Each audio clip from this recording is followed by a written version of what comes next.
The sterilized air of Northwest Memorial Hospital burned my lungs as I stared at my phone in disbelief. 3 weeks into my recovery from emergency surgery, I discovered that Dan had systematically emptied our joint accounts and maxed out our shared credit cards. "Just managing our finances during your recovery. Don't worry," his text reassured me. What my husband of 11 years didn't realize was that years earlier, following my grandmother Eleanor's advice, I had quietly built a separate financial foundation. By the time I was discharged, I had already contacted Attorney Mark Henderson, with evidence of Dan's betrayal spanning nearly 2 years. When he finally understood what was happening, I was signing papers on my new office downtown while he faced multiple fraud investigations and a freeze on every account he'd opened with my forged signature. If this is your first time hearing my story, I'd love to know where you're watching from. Drop a comment below and let me know if anything like this has happened to you or someone you know. If you find value in this story, please subscribe, because tomorrow I'm sharing the exact financial protection plan my grandmother taught me that everyone should implement regardless of their relationship status. The persistent beeping of cardiac monitors had become the soundtrack to my unexpected hospital stay. Just 23 days ago, I had been presenting a retirement portfolio to clients when searing abdominal pain sent me crumpling to the floor of my office at Horizon Financial Advisors. If my assistant hadn't found me and called an ambulance, Dr. Patel later told me, the burst appendix and resulting infection might have killed me.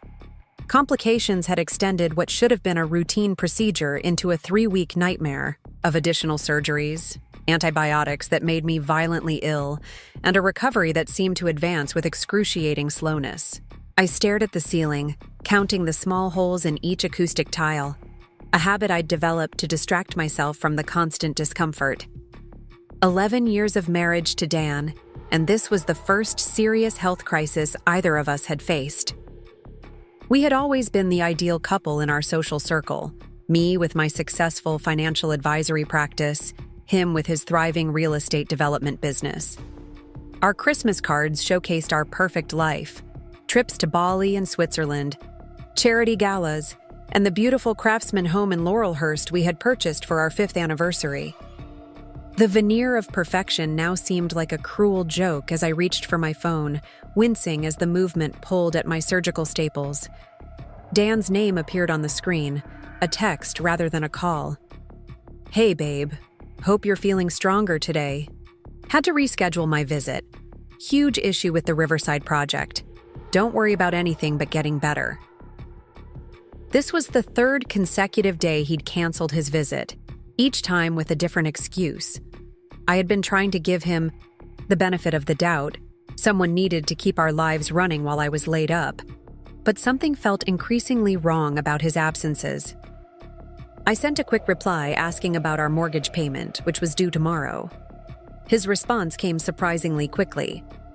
"All taken care of. Move some money between accounts to cover everything while you're recovering. Don't stress about finances. That's the last thing you need right now." Something in his tone made my stomach tighten in a way that had nothing to do with my surgical wounds. After 14 years together, we had dated 3 years before marrying. I could read the subtle nuances in Dan's communications like a familiar book.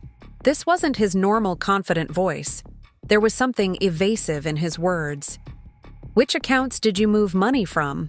I typed, trying to keep my message casual despite the growing unease. "Just handling things, Becca. You focus on healing. Heading into a meeting with contractors now. Talk later." The conversation ended abruptly, leaving me staring at the screen with a growing sense of dread. Despite the grogginess from pain medication, alarm bells were ringing in my mind. The Riverside project? Dan had secured all permits and finalized contractor agreements for that development weeks ago. We'd celebrated with an expensive dinner at Luciana's, where he'd ordered a $200 bottle of champagne. Something wasn't adding up. With hands that suddenly felt clumsy, I opened our joint banking app, something I admittedly hadn't done since my hospitalization. Between managing my practice remotely and dealing with the physical aftermath of multiple surgeries, I'd left our personal finances to Dan. It had been our long-standing arrangement. I managed our investments and retirement planning, while he handled day-to-day finances and property matters. The app loaded, and my breath caught. Our main checking account, which typically maintained a balance of at least $30,000, showed 842.17. I frantically tapped to our savings, where we kept our emergency fund. The $75,000 that should have been there had dwindled to $1,136. 22. With growing horror, I checked our joint investment account. The balance had plummeted by over 70% from when I'd last reviewed it. In total, nearly $220,000 had vanished from our joint accounts in less than a month. The pain in my abdomen flared as my breathing quickened. I reached for the call button, then stopped myself. What would I tell the nurse? My husband appears to be emptying our accounts while I'm stuck in this hospital bed? I needed to think clearly, to understand what was happening before I reacted. Maybe there was an innocent explanation. Maybe Dan had moved the money to a different account for tax purposes, or found an investment opportunity that would be like him, making financial moves without fully explaining them until afterward, when he could present it as a brilliant decision that had already paid off. But deep down, in that intuitive place that wives develop about their husbands, I knew something was very wrong. I opened my contacts and called Melissa, my best friend since law school, and the person I trusted most outside my marriage. "Hey, recovery warrior," she answered on the second ring, her voice warm and familiar. "I was just about to head your way. Need me to smuggle in some real food?" "Melissa," my voice cracked despite my efforts to sound normal. "I need you to do something. For me. Something strange." There was a pause. "Becca, what's wrong?" I took a deep breath. "Can you drive by my house and see if Dan's car is there? And maybe check if there's anything unusual? Don't let him see you." "Unusual like what exactly?" Concern had replaced the lightness in her tone. "I don't know. Just anything that seems off." I hesitated, then added, "And if you could take a quick look through the windows, that would be helpful." "Becca, you're scaring me. What's going on?" I explained about the text exchange and the missing money, trying to sound more composed than I felt. Melissa didn't interrupt, but I could almost hear her lawyer's mind processing the implications. "I'll go right now," she said firmly. "And I'm bringing you a proper latte afterward because this conversation requires better caffeine than whatever they're serving you there." While waiting for her report, I leaned back against the thin hospital pillows, my mind racing. Dan and I had built what I thought was a solid life together. We had a beautiful home, successful careers, friends who admired our relationship. Would he really betray me while I was at my most vulnerable? A memory surfaced. Finding a receipt for diamond earrings in Dan's suit jacket 2 years ago while doing laundry. It had been 3 weeks before my birthday, so I'd stayed quiet, expecting them as a gift. They never appeared. When I eventually asked, he'd laughed it off, a thank you gift for his assistant Jenna for handling a difficult client situation. I'd believed him, or convinced myself I did. The nurse came in to check my vitals, frowning at the monitor. "Your heart rate is elevated, Mrs. Mitchell. Are you in pain?" I forced a smile. "Just uncomfortable. Could I have some water?"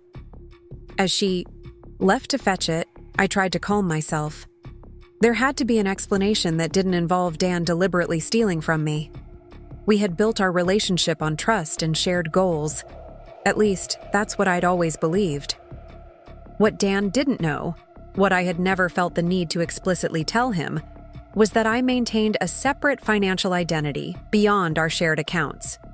It had started 5 years ago, when my grandmother Eleanor passed away. Unlike dramatic inheritance stories you might hear, Grandma Eleanor hadn't left me millions. What she did leave was modest but meaningful. $68,000 from the sale of her small ranch house in eastern Oregon, along with handwritten financial advice in a letter I still kept in my desk. "Rebecca," she had written, using my full name as she Always did for serious matters. A woman must always have her own money. Not just the money she shares, but money that belongs to her alone. It's not about trust, it's about security. The world can change in an instant, and the only person you can absolutely count on is yourself. Following her advice, I had opened an account at a different bank than the one Dan and I used. Over the years, I'd gradually added to it the occasional cash payment from clients who preferred that method, a percentage of my performance bonuses, the commissions from advising friends on their investments. I never spent from this account, instead watching with quiet satisfaction as it grew through careful investment. 3 years earlier, I had taken a significant risk with a portion of this money, investing $40,000 in a tech startup founded by a former client. Preparing and narrating this story took us a lot of time, so if you are enjoying it, subscribe to our channel. It means a lot to us. Now back to the story. The investment had paid off beyond my most optimistic projections when the company was acquired last year, turning my stake into just over $420,000. Combined with my other separate savings, my personal security fund now contained nearly $580,000, all completely unknown to Dan.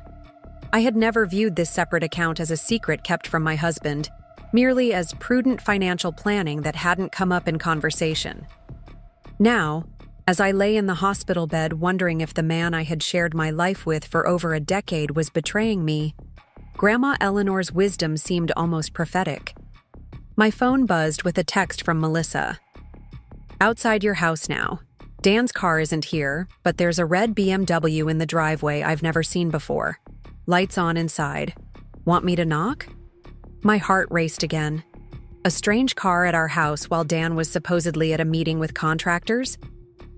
I typed back quickly, "No, don't knock. Can you see anything through the windows?" Minutes that felt like hours passed before her reply came. "Went around back, looking through patio doors. There's a blonde woman I don't recognize going through. What looks like your desk in the home office. She's packing things into boxes." The room seemed to tilt around me as I stared at the message. A woman in my house going through my personal office while I lay in a hospital bed? The betrayal wasn't just financial.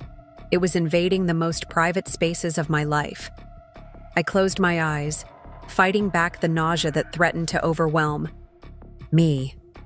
When I opened them again, I knew exactly what I needed to do. With trembling fingers, I typed a response to Melissa. "I need you to go to my office at Horizon. In the bottom drawer of my desk, there's a blue leather portfolio with my grandmother's initials EJM embossed on it. Bring it to me. Don't tell anyone what's happening yet." Inside that portfolio were the statements for my private accounts, the documentation of my separate financial life that Dan knew nothing about, along with files that would prove to be my lifeline in the storm that was clearly coming. As I waited for Melissa's confirmation, I thought about Dan's parting words in our text exchange. He was taking care of our finances during my recovery. What he didn't know was that I had been taking care of myself all along. If you're finding value in my story, please take a moment to hit that subscribe button. Creating this content takes considerable time and effort, and your support means everything. Now, let me continue with what happened next. The ceiling tiles blurred as I tried to make sense of what Melissa had just told me. A stranger, a blonde woman, in my house, going through my desk, packing my things into boxes. The image burned in my mind, setting off alarms I'd been ignoring for months, maybe years. The monitor beside my bed beeped faster, matching my racing heart. I closed my eyes, forcing myself to breathe deeply. Panic wouldn't help me now. I needed clarity, needed to understand the full scope of what was happening before I made any moves. My phone buzzed with another message from Melissa. "Got the portfolio. On my way to you now. Stayed out of sight. But that woman is still there. And I'm pretty sure I saw her wearing your sapphire necklace, the one Dan gave you for your 10th anniversary." The sapphire necklace, a stunning piece worth nearly $15,000 that I kept in my jewelry box in our bedroom closet. This wasn't just someone helping Dan pack.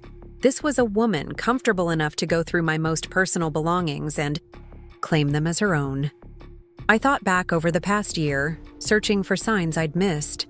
The late nights at the office that had become more frequent, the business trips that seemed to multiply, the distracted way Dan sometimes looked at me during conversations as if I were a puzzle he was trying to solve, or perhaps a problem he was trying to escape.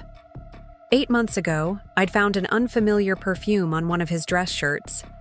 When I'd mentioned it, he'd explained that his new client, Vanessa, had hugged him after he'd secured her dream property.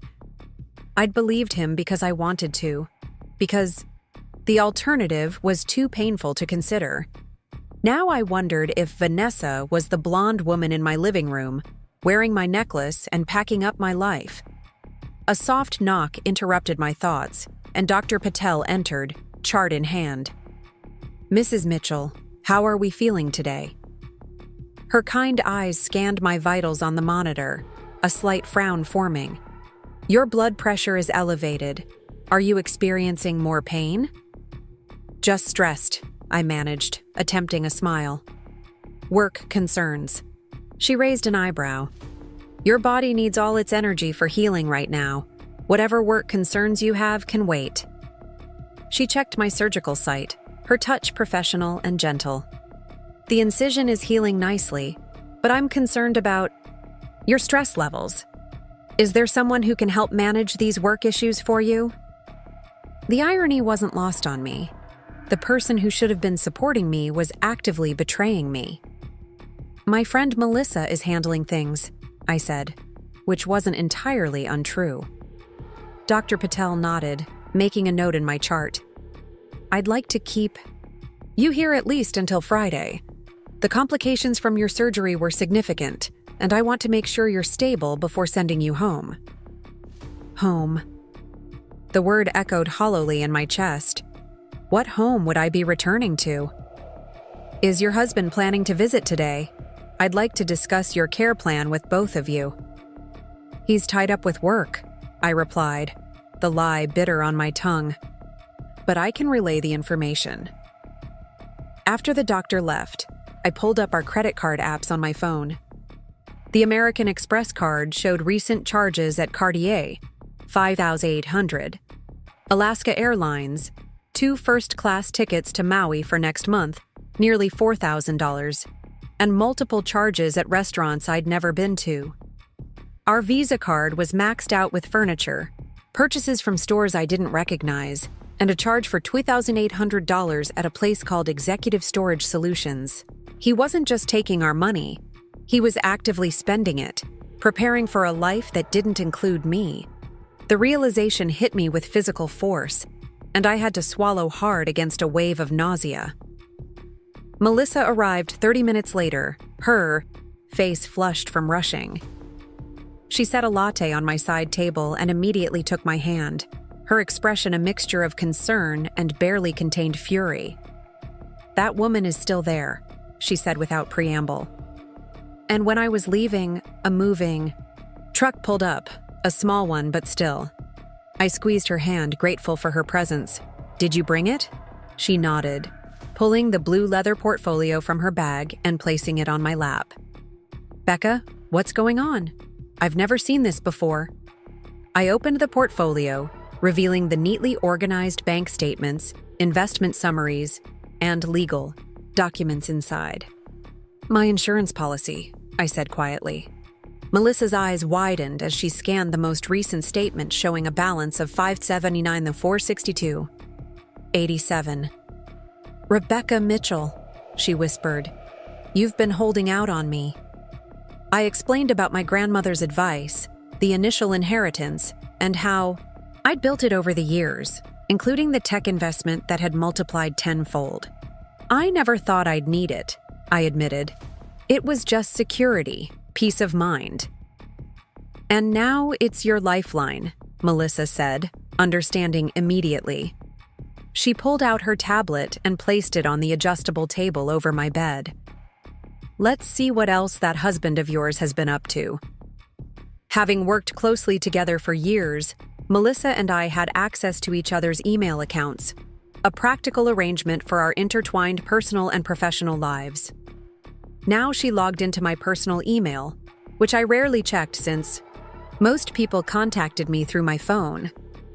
"There," she said, pointing to an email from our bank dated 3 days ago. "Account alert, change of contact information."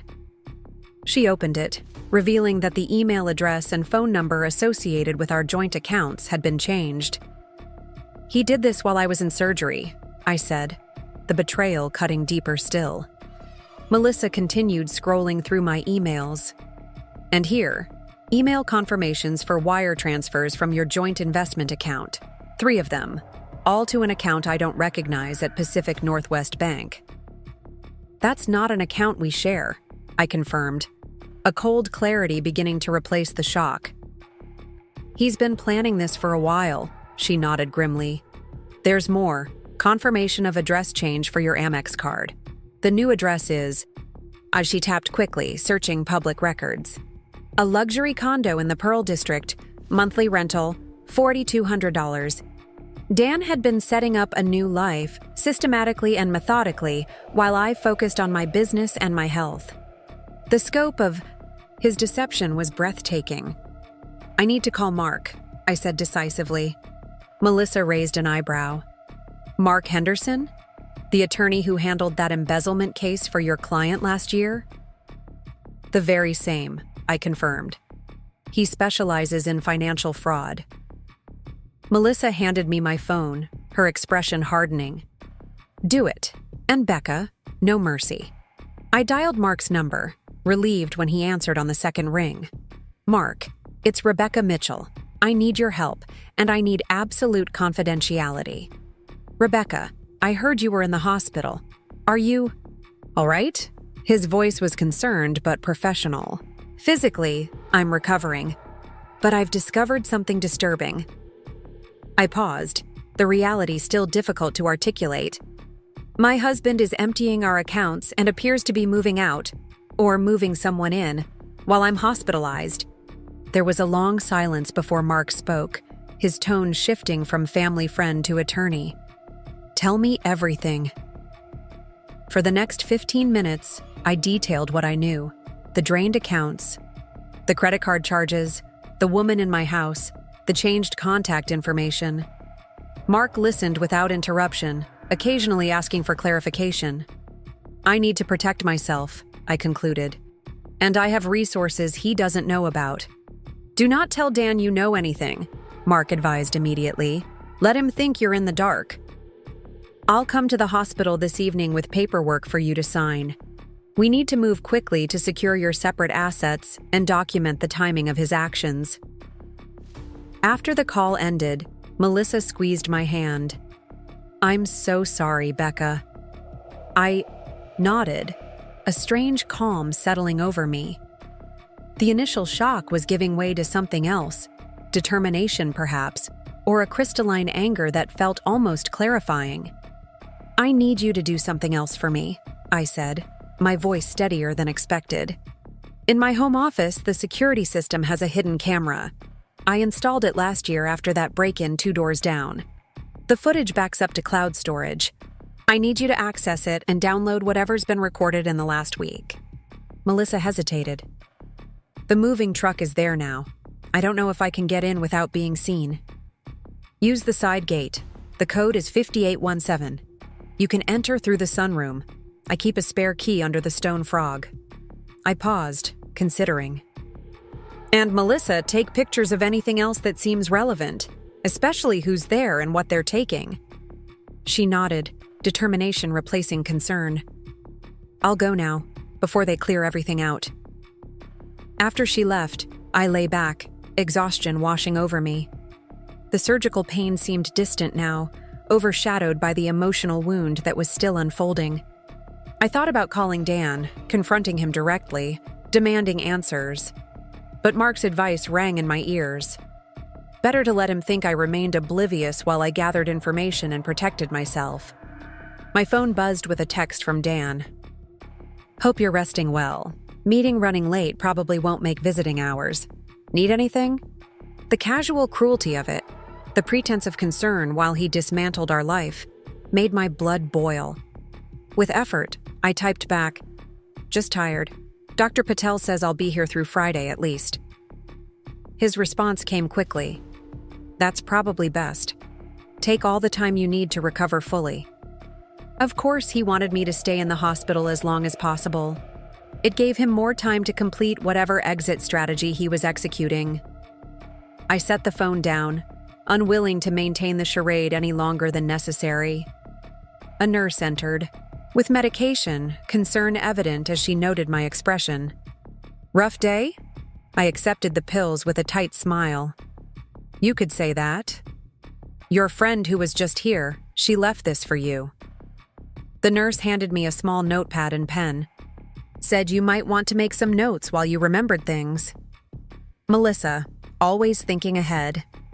I thanked the nurse, and once alone, began to list everything I could remember about our financial arrangements. The mortgage on our Laurelhurst home was in both our names, as were most of our major assets. My business was separate, thankfully, registered solely in my name, with its own accounts and credit lines. The beach house in Cannon Beach that we'd purchased as a vacation property 3 years ago was also in both our names, though Dan had handled most of the paperwork. I paused, a memory surfacing. When we'd closed on the beach house, Dan had been peculiarly insistent that I didn't need to attend the closing. He'd claimed it was because I was in the middle of a major client presentation, but I'd ended up rearranging my schedule and going anyway. The closing attorney had seemed confused when I'd arrived, mentioning paperwork that had been adjusted this morning. Dan had quickly stepped in, explaining it away as a miscommunication about the insurance rider. Had he been planning even then to create an escape route? Had our entire marriage been a calculation on his part? My phone buzzed again. Melissa this time. "Got the footage. Leaving now. Woman definitely wearing your clothes. Man there too. Not Dan. Tall, gray hair, expensive suit. They're inventorying the artwork, taking photos." The artwork. My stomach dropped. Some of the pieces in our home were from my personal collection, items I'd purchased before our marriage or inherited from my grandmother. The thought of them being cataloged and removed like common property made the betrayal cut even deeper. When Melissa returned 40 minutes later, her expression told me everything before she even spoke. "It's worse than we thought," she said, setting a small hard drive on my bedside table. "That woman, she's not just some girlfriend. I overheard them talking. Her name is Vanessa, and from what I could gather, they're involved in business together." "Vanessa," I repeated, the name from the perfume explanation suddenly taking on new significance. "What about the older man?" "I think it's her father. They were discussing property valuations and client portfolios." "Becca." Melissa's voice dropped lower. "I think they're setting up a competing business. There were file boxes labeled with what looked like client names. Some I recognized from your holiday party last year." Understanding dawned with sickening clarity. Dan wasn't just leaving me. He was stealing my clients. As a real estate developer, he had access to many of the same high-net-worth individuals, I advised. He had attended countless business dinners and events with me, meeting my clients, gaining their trust by association. "I need to see that footage," I said, reaching for Melissa's tablet. The security camera in my office had captured everything. Vanessa, young, blonde, exactly as Melissa had described, systematically going through my files, photographing documents, downloading data from my desktop computer. The older man, directing her with practiced efficiency, pointing to specific cabinets and drawers. And most damning of all, Dan himself, in footage from 3 days earlier, carefully selecting files and placing them in boxes, speaking on the phone about transitioning the Anderson portfolio and securing the Westlake properties before she's discharged. "He's not just stealing from me," I said, my voice strangely calm despite the rage building inside me. "He's stealing my entire client base.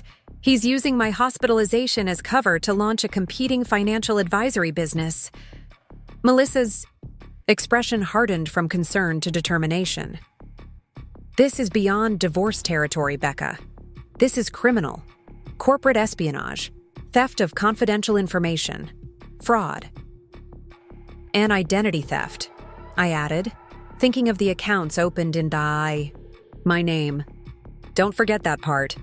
Mark Henderson arrived just after 7 p.m., a leather briefcase in hand and a determined set to his jaw. He greeted Melissa with a curt nod before turning to me.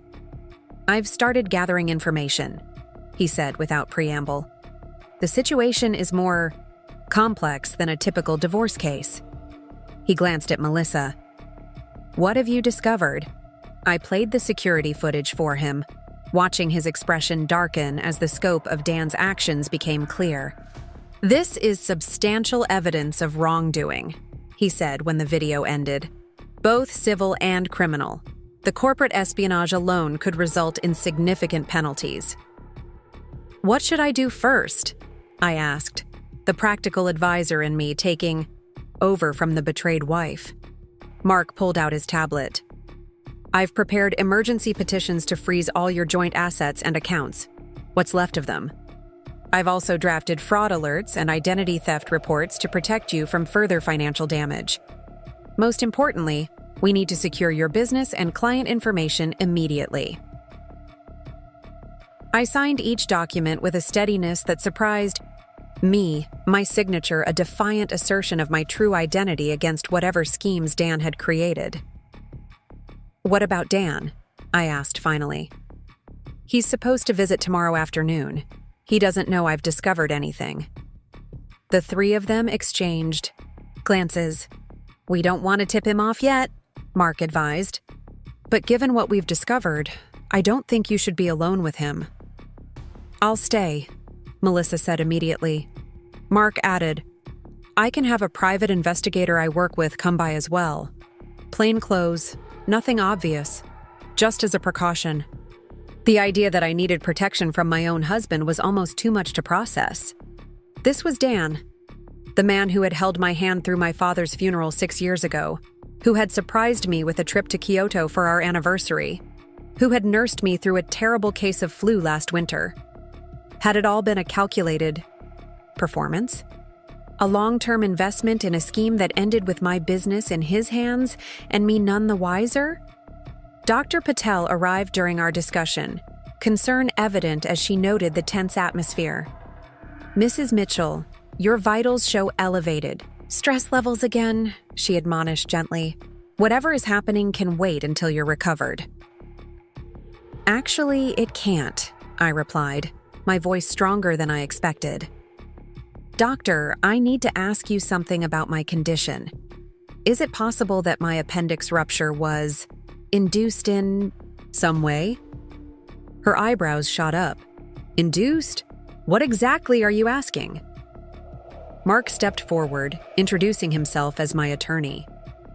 "Dr. Patel, we have reason to believe Mrs. Mitchell may have been exposed to substances that could have exacerbated or caused her medical emergency. Is that medically possible?"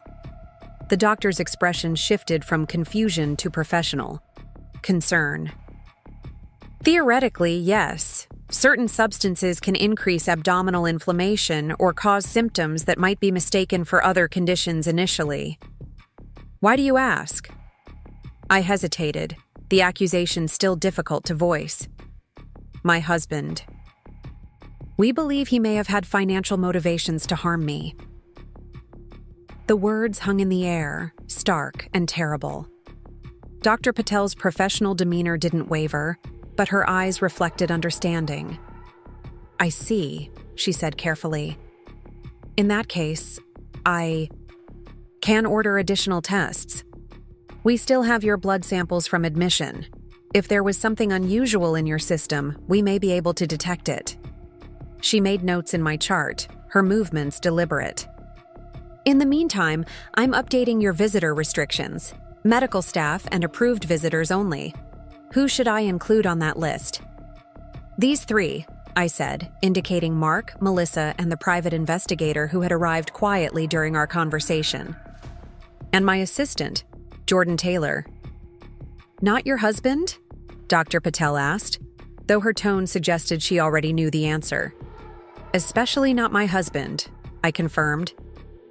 After the doctor left, a heavy silence filled the room. The truth was no longer something I could deny or rationalize away.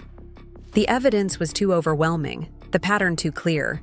Dan, my husband of 11 years, my partner of 14, had been systematically deceiving me, using me, and now potentially trying to eliminate me.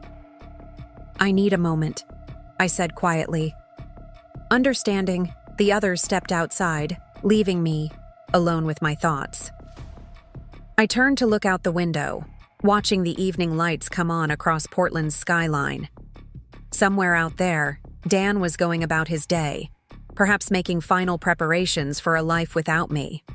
A life built, with resources stolen from me, clients poached from my practice, possibly even funded by an insurance policy if his more sinister plans had succeeded. The scale of the betrayal was almost incomprehensible. But beneath the shock and hurt, something else was taking root. A steely determination. I had resources Dan knew nothing about. I had people on my side who were smart, capable, and protective. I was not the helpless victim he had calculated I would be. My phone buzzed. Dan, right on cue. Just checking in. How are you feeling? I stared at the message, a strange calm settling over me. The man who had sent this text was a stranger to me, a dangerous predator masquerading as a loving husband for years. I had been living with an illusion, believing in a marriage that existed only in my mind. I didn't reply. Instead, I called Melissa back into the room. I'm ready, I told her. Let's do this. The next morning dawned with a clarity I hadn't felt since before my hospitalization. The fog of betrayal and shock had lifted, replaced by a cold, precise focus. Mark's team had worked through the night, filing emergency motions and preparing documentation. By 9 a.m., we had court orders freezing what remained of our joint assets and placing a temporary restraining order against Dan, preventing him from accessing my business records or contacting my clients. Dr. Patel arrived early on her rounds, a serious expression on her face. Mrs. Mitchell, we've received some preliminary results from the additional tests. She glanced at Melissa, who had spent the night in the recliner beside my bed. Would you prefer to discuss this privately? Melissa can stay, I assured her. What did you find? The doctor consulted her tablet. There were elevated levels of a compound called colchicine in your system. It's a medication typically used for gout, but in higher doses, it can cause gastrointestinal inflammation and symptoms similar to appendicitis. The room fell silent as the implications sank in. Dan hadn't just been stealing from me financially. He had potentially been poisoning me. Could this have caused my appendix to rupture? I asked, my voice steadier than I expected. Not directly, Dr. Patel explained, but it could have masked early symptoms of appendicitis, delaying diagnosis until rupture occurred. It's also possible it exacerbated existing inflammation. She hesitated briefly. Mrs. Mitchell, this medication doesn't appear anywhere in your medical history. Have you ever been prescribed colchicine? Never, I confirmed. I don't even know what gout is, really. I've already contacted Detective Harris about these findings, she said, referring to the police officer who had taken my statement the night before. She'll want to speak with you again. After Dr. Patel left, Melissa and I sat in stunned silence. Finally, she spoke. Becca, did Dan ever prepare food for you? Something unusual in the days before your collapse? A memory surfaced, sharp and clear despite the chaos of the past weeks. The night before, I said slowly, he made dinner, a Thai curry. Said he'd picked up the recipe from a client. It tasted bitter, but he said that was the authentic spice blend. Did he eat it too? I thought back. No. He said he'd already eaten at a business lunch. He just watched me eat, then insisted on cleaning up. Another detail emerged. Actually, now that I think about it, he'd been making breakfast smoothies for me all that week too. Said I was working too hard and needed more nutrients. Melissa's expression hardened. We need to tell Detective Harris about this right away. By mid-morning, the detective had taken detailed statements from both of us, her expression growing grimmer as we laid out the timeline. Dan's unusual culinary attentions, my sudden illness, and his immediate actions to access our finances while I was incapacitated. Mrs. Mitchell, Detective Harris said finally, based on the medical evidence in your statement, we have grounds to bring your husband in for questioning regarding attempted poisoning in addition to the financial crimes we're already investigating. The word poisoning hung in the air, stark and terrible. This was no longer just about money or even betrayal. It was about calculated harm, possibly even attempted murder. Will you arrest him? I asked. We'll bring him in for questioning first, the detective explained. Given the evidence mounting against him, including the financial records and security footage, we have plenty to hold him on while we complete the toxicology investigation. After Detective Harris left, my phone buzzed with a text from Dan. They won't let me visit you at the hospital? Something about restricted visitors? What's going on? Call me. I showed the message to Melissa, who had been constantly by my side throughout this nightmare. He doesn't know about the restraining order yet, she observed. That's good. Means Mark's team moved faster than he could react. What happens when they bring him in for questioning? I asked, trying to imagine Dan, polished, confident Dan, in a police interrogation room. Best case scenario? He realizes he's caught and cooperates. Maybe tries to strike a deal, Melissa said, her legal mind calculating possibilities. Worst case? He denies everything, lawyers up, and we prepare for a lengthy legal battle. There's a third possibility, I said quietly. He realizes he's caught and runs. Melissa shook her head. The police will be watching him now that poisoning is on the table, and your restraining order included travel restrictions. She squeezed my hand. He's not going anywhere, Becca. Throughout the day, updates came in from Mark's team. My separate accounts had been secured with additional verification measures. Security at Horizon Financial had been enhanced, with all client files locked down and staff briefed on the situation. Computer forensic specialists were already analyzing the data theft captured on my home security system. Jordan, my assistant, arrived mid-afternoon, her usual composure cracking as she hugged me carefully, mindful of my healing incisions. The partners are in shock, she reported, referring to the senior advisors at my firm. But they're completely behind you. We've implemented all the emergency protocols Mark recommended, and Gregory is personally calling your top 20 clients to assure them their accounts are secure. Gregory was my most trusted colleague and the firm's managing partner. His involvement was reassuring. He had the gravitas to steady nervous clients. Has Dan tried to contact the office? I asked. Jordan nodded grimly. 3 times this morning, first claiming he needed access to your files for estate planning updates, then saying you'd asked him to transition some clients during your recovery. By the 3rd call, he was demanding to speak to Gregory directly, saying there had been a serious misunderstanding. Let me guess, Melissa interjected. Gregory didn't take the call. Better, Jordan smiled for the first time. He recorded it and sent it straight to Mark. Dan made some pretty explicit threats about destroying Horizon if they didn't cooperate. The Dan I thought I knew would never have made such a tactical error. The man I had married was measured, strategic, careful to maintain a polished image in all professional interactions. This reckless threatening suggested he was unraveling as his plans collapsed around him. At 4:30 p.m., Detective Harris called with an update. Mrs. Mitchell, we brought your husband in for questioning this afternoon.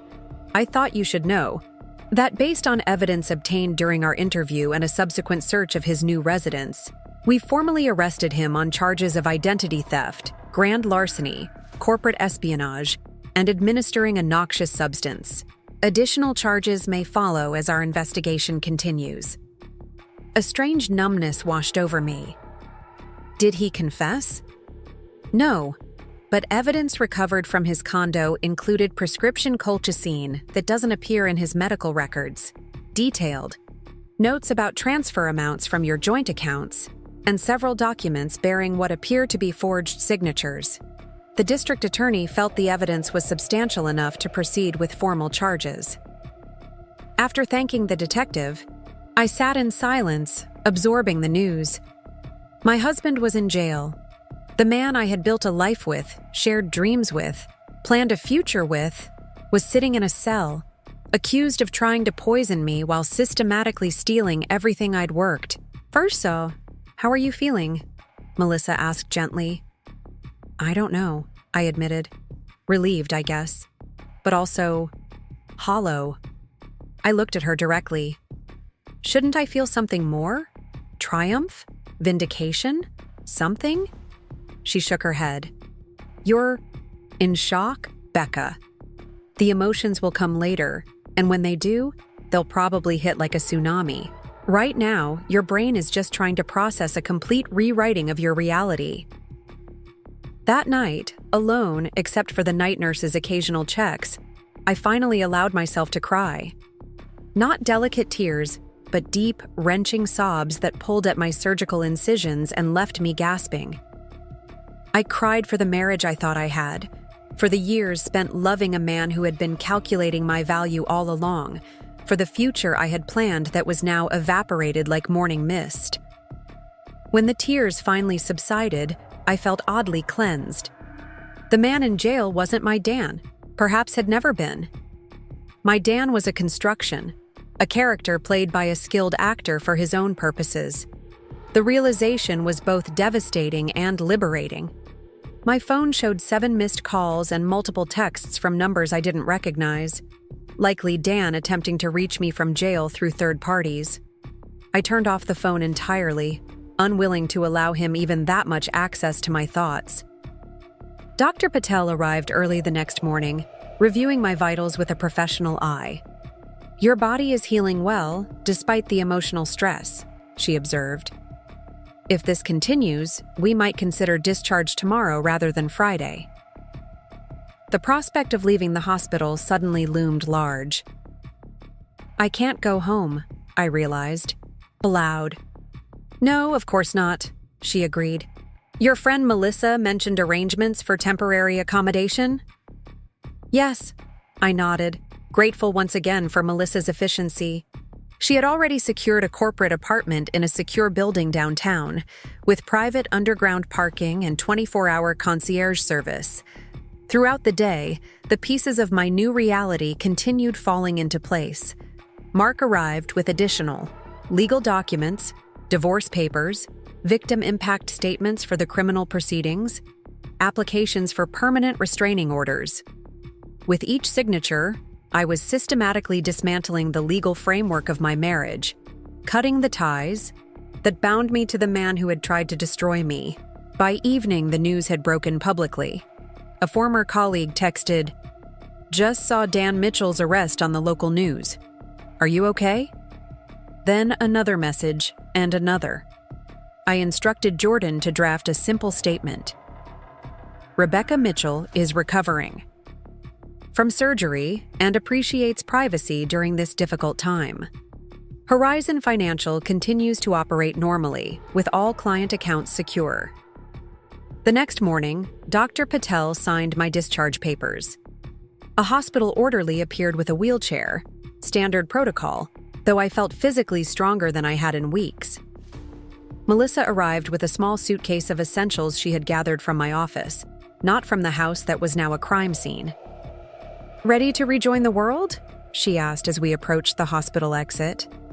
I hesitated momentarily, the sunlight streaming through the glass doors both inviting and intimidating. Beyond those doors lay an uncertain future, a life fundamentally altered by betrayal. For a brief instant, I longed for the protective bubble of the hospital, where decisions were limited and expectations minimal. Then I thought of the security footage, of Vanessa wearing my necklace, of Dan speaking about transitioning my clients. I thought of the bitter Thai curry and morning smoothies, of the deliberate poisoning that had nearly killed me. I thought of the accounts drained while I fought for my life. Taking a deep breath, I stood from the wheelchair at the hospital threshold, determined to walk out on my own strength. "More than ready," I told Melissa, stepping into the sunlight.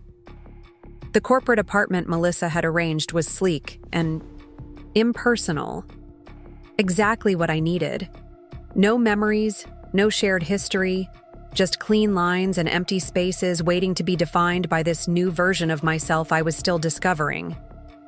As I settled onto the minimalist sofa, my phone rang. Mark calling with updates. "The district attorney has added attempted murder to the charges," he informed me without preamble. "The toxicology report was conclusive. The colchicine levels found in your system were significantly higher than any therapeutic dose. This wasn't accidental." The confirmation of what we had suspected settled over me like a heavy blanket. Dan hadn't just wanted my money and my clients. He had wanted me gone permanently. "What happens now?" I asked. "Bail hearing tomorrow, but given the severity of the charges, it's unlikely to be granted. Then we move forward with both the criminal proceedings and the civil case to recover assets." Mark's voice softened slightly. "Rebecca, you should prepare yourself. The details coming out in court will be difficult to hear." I thought of the security camera footage, the bank transfers, the colchicine in my system. "I've lived through the reality, Mark. I can handle hearing about it in court." After he hung up, I moved to the floor-to-ceiling windows overlooking Portland's skyline. Somewhere in that urban landscape, Dan sat in a jail cell, his carefully constructed plans in ruins. The image should have brought satisfaction, but instead, I felt a curious emptiness, as if I were observing someone else's story from a distance. My phone buzzed with a text from an unfamiliar number. "Becca, it's Dan. They've taken my phone, but I'm using Jeremy's. This is all a terrible misunderstanding. Please talk to me before it's too late. I love you." Jeremy was Dan's younger brother, a relationship that had always been strained. The message was so transparently manipulative that it almost made me laugh. Even now, facing criminal charges and overwhelming evidence, Dan was still trying to charm and manipulate his way out of consequences. I forwarded the message to Detective Harris without responding, then blocked the number. That night, alone in the silent apartment, I opened my grandmother's blue portfolio again. Beyond the financial statements were her letters, wisdom accumulated over decades and shared with me in her practical, no-nonsense way. One passage seemed particularly prescient now. "Rebecca, money is never just about dollars and cents. It's about power, freedom, and choices. When you control your own financial destiny, you can walk away from anything that doesn't serve your highest good. That's not selfishness. It's self-preservation." Grandma Eleanor had known, perhaps not the specific betrayal I would face, but she had understood the fundamental vulnerability that came with financial dependence. Her foresight had given me options when Dan assumed I would have none. The next week passed in a blur of legal meetings, medical follow-ups, and careful steps toward rebuilding. The bail hearing went as Mark predicted. Dan was deemed a flight risk and denied release. The search of his condo had revealed a packed suitcase and researched flight information to countries without extradition treaties, confirming our suspicions that he might run if given the opportunity. Forensic accountants traced most of the missing funds to accounts associated with Vanessa Roberts and her father, Howard, providing clear evidence of their conspiracy. Both were arrested, with Howard already offering to cooperate in exchange for leniency, the first crack in their unified front. At Horizon Financial, I began working remotely, reassuring clients and rebuilding trust. To my surprise, not a single client followed Dan's attempted exodus. Several even came forward with statements that he had approached them directly, claiming I was permanently leaving the business due to health issues. 2 weeks after my discharge, I felt strong enough to face the next challenge, visiting my home to retrieve personal belongings under police escort. Detective Harris met me at the property, now secured with crime scene tape and under regular police surveillance. "We've completed our primary evidence collection," she explained as she unlocked the door. "But please don't disturb anything unnecessarily. This remains an active investigation site." Stepping into the entryway felt like entering a movie set of my former life. The familiar surroundings, our wedding photo on the wall, the antique console table I'd found at an estate sale, the art pieces carefully collected over years, all seemed to belong to some other woman's story now. The home office showed the most obvious signs of invasion: empty file cabinets standing open, desk drawers cleared out, computer equipment missing. My personal office at the back of the house had been similarly ransacked, with only my grandmother's quilts and family photos left undisturbed. "They were selective," Detective Harris observed, "focused primarily on financial documents, client information, and high-value portable items. In the master bedroom, I found my jewelry box mostly emptied, with only costume pieces remaining. My grandmother's locket, the one item I would have treasured above all others, was gone, along with the sapphire necklace Melissa had seen Vanessa wearing. Make a detailed list of everything missing," Detective Harris advised. "It will help with both the criminal case and insurance claims." I moved through the house methodically, noting what remained and what had been taken, trying to maintain emotional distance as I cataloged the archaeological remains of my marriage. The kitchen. I discovered evidence of Dan's deception. An unmarked bottle in the back of the spice cabinet that lab tests would later confirm contained ground colchicine tablets. As I prepared to leave, taking only a small suitcase of irreplaceable personal items, I paused in the living room, looking at the space we had once shared. The home that had once represented achievement and security now felt contaminated, each room holding memories that were being steadily rewritten by new information. "I won't be coming back," I told Detective Harris quietly. "Once your investigation is complete, I'll have everything packed and moved to storage." She nodded, understanding. "That's common with cases like yours. Sometimes a fresh start is the healthiest option." A fresh start. The concept seemed simultaneously terrifying and exhilarating. Everything I had built with Dan was gone or transformed, yet I was still standing, still breathing, still moving forward step by step. Back at the corporate apartment, I made 2 decisions. First, I would use part of my hidden fortune to secure a permanent new home, something entirely mine, selected without compromise or consideration for anyone else's preferences. Second, I would establish a foundation to help others in similar situations, providing resources for those trapped in relationships by financial control. The next day, I instructed my real estate agent to look for waterfront properties, something I had always wanted, but Dan had dismissed as impractical and unnecessarily expensive. The freedom to make such a decision without negotiation or justification felt like removing a heavy garment I hadn't realized I was wearing. "Any particular requirements?" my agent asked, clearly delighted by the prospect of a high-end commission. "Natural light, water views, security features, and absolutely no craftsman style," I said decisively, intentionally selecting the opposite of everything Dan had preferred. 3 weeks later, as Dan's case proceeded through preliminary hearings, I signed closing papers on a modern glass and steel home overlooking the Willamette River. The purchase, made entirely with funds from my separate account, represented more than just a place to live. It was a declaration of independence, a physical manifestation of my new reality.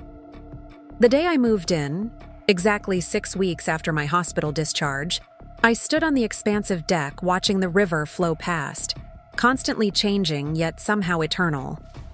The water's movement seemed symbolic of my own journey, tumultuous and unpredictable, yet ultimately finding its determined path forward.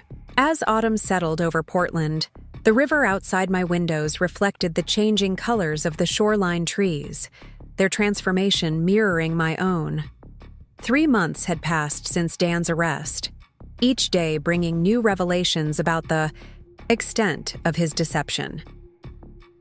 The district attorney's office had built a case so comprehensive that Dan's attorney had begun making overtures about a plea deal, a tacit admission that the evidence against him was overwhelming. They're offering 20 years with possibility of parole after 15, Mark explained during our weekly strategy meeting in my new home office.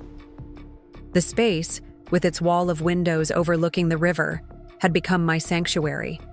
The place where I was rebuilding both my business and my sense of self.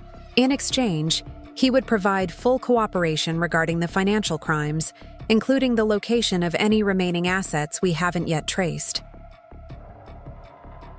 What about the attempted murder charge? I asked, noting how clinical my voice sounded when discussing my husband trying to kill me. That's where it gets complicated, Mark admitted. He's still denying any knowledge of the culture scene, claims it must have been Vanessa acting independently.